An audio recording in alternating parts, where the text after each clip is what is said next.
ова утро овој разговор, оваа тема, првиот буквар по кодификацијата на македонскиот јазик 80 години, а тоа значи и првата генерација на првачиња 44-45 година учеле на македонски јазик на слободна територија, меѓутоа за се она што следувало тие години, јас ќе разговарам со Ксенија Макадлиева Трајчевска, уредник на детски списанија, и можам да слободно да кажам дека сте продолжувач, можеби, на сите тие детски списанија, читанки, учебници.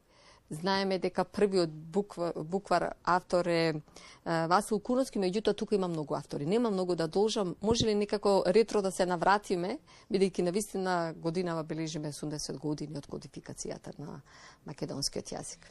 Знаете, секогаш кога се подсетуваме на тоа, некако убави чувства, нели, се раѓаат во нас, и среќа и радост што ете имало можност таа 44-45 година првата генерација првачиња да се запишат и да учат, нели, на својот мајчин јазик. Добро утро до сите гледачи ово утро што се со нас, и верувам дека и тие споделуваат радоста на овој голем јубилеј, 80 години воспитно-образовна работа во Македонија на мајчин јазик. Така, ве споменав дека навистина вие сте еден од продолжувачите, особено за детската литература, која што е несомнено основна, меѓутоа и најважна. Да. Понатаму се развива личноста и знаеме што секе првите години од образованието се најважни. Така е. Знаете, тогаш во таа 44-45 немало градинки, нели, подоцна се воспоставуваат првите градинки, иако и таа веќе 45-та почнуваат и првите градинки да се основаат во Македонија. Меѓутоа, таа прва година првачиња и сите тие кои што биле вклучени таа година како првачиња, навистина носеат топли спомени. Сум имала можност да разговарам со дел од таа генерација, и мојот татко бил таа генерација први првачиња, тоа секојаш го нагласуваше со радост, и затоа тоа може би оставило толкава трага во мене, и ете, професионално сум се насочила во тој правец. Меѓутоа, она што е важно да се каже за таа 44-45 година е што првото полугодие се подготвувале материјали од денес за утре, или согласно тогашните министерства и Биро за развој и така натаму. Меѓутоа, веќе на почетокот на 45 година, на 3 јануари, излегува првото списание за деца во издание на Детска радост, кој што всушност представува првиот пишан учебник. Првото нешто отпечатено на македонски јазик, со македонско, нели, писмо, со кодифицираниот веќе тогаш јазик, и било голема радост кога децата во училиштата добиле нешто испечатено, напишано и поготово со македонски автори и илустратори. Веќе во април истата година излегува првиот буквар на македонски јазик, и тоа веќе било, како да кажам, национална радост пред книжарниците на просветно дело, кој што тогаш бил издавач на тој буквар. Се чекале со редици, да не речем со денови, да се дојде до првиот буквар, затоа што навистина било голема радост, ете, конечно да го имаме букварот, да се учи на македонски јазик, на македонско писмо и така натаму. Тоа е историја. Так. Тоа е дел од нашето самобитие, од нашето препознавање, од тоа што сме ние, кој е јазикот кој што го зборуваме, кој е писмото кое што го пишуваме, и затоа тоа никош не треба да се заборави. Вие повторно некако секој прашање така го врзувам со вашето име, меѓутоа сте една од продолжувачите, и навистина до ден денес некои детски списанија се задржаа. Не се тие сами по себе важни, меѓутоа навистина е важно да се задржи традицијата и се она што е напишано. За среќа, списанијата за деца Росица, Другарче, Развигор се уште постојат и се печатат и се дел од воспитно-образовниот процес во нашата држава.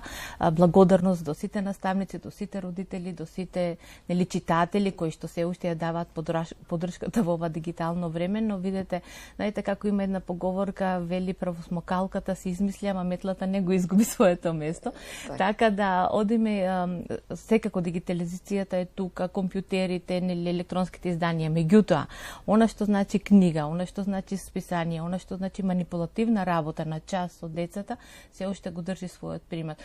Уште повеќе што веќе во најразвиените земји во Европа, нели, чието образование ни е репер, Финска, Шведска, Данска и така натаму, тие веќе се враќаат целосно на манипулативната работа, на читањето. Значи, технологијата ја ставаат веќе во втор план, затоа што се покажа дека и компјутерите, и таблетите, и сета таа електронска достапност кај децата дава и негативни ефекти.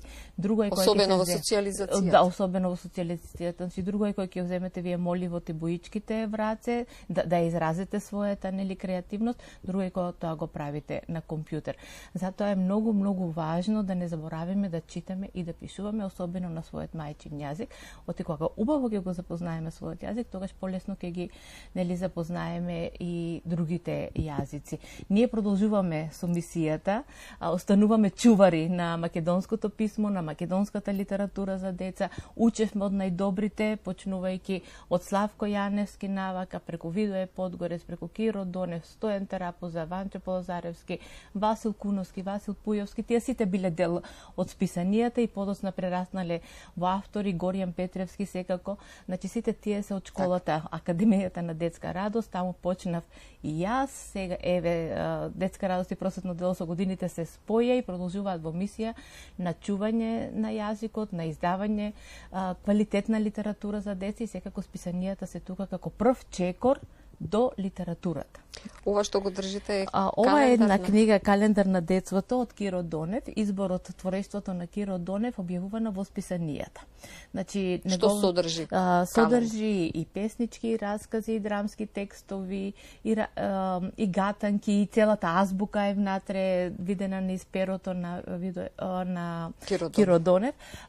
И оваа книга, еве ова утро, сакаме да ја подариме на еден од нашите гледачи, особено ако дојде во раците на едно детенце, ќе бидеме среќни ако овој календар на детството внесе убави спомени токму во неговото детство.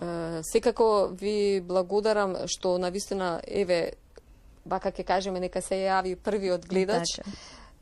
Верувам дека ќе има на кого да го подари, ако не гледа некој детенце, на некој внуче, керкиче, синче и така натаму. Значи, првиот гледач ја добива календар на детството секогаш. Знаете да не подарувате. Навистина, само ќе ви се заблагодарам за директното вклучување во утринската програма. Не застанувајте. Многу сте ни потребни и вие, и вашата редакција, и вашиот тим, и сите оние што пишуваат, творат за се она што се однесува за учениците, за децата од најмалите. Јас искрено ви благодарам на поканата на ова утро. Со радост се подсетуваме на убави моменти од нашата историја и со уште поголема радост се надевам дека ќе читаме, ќе го негуваме и ќе го чуваме нашиот мајчин јазик. Што е особено важно. Ви благодарам уште еднаш.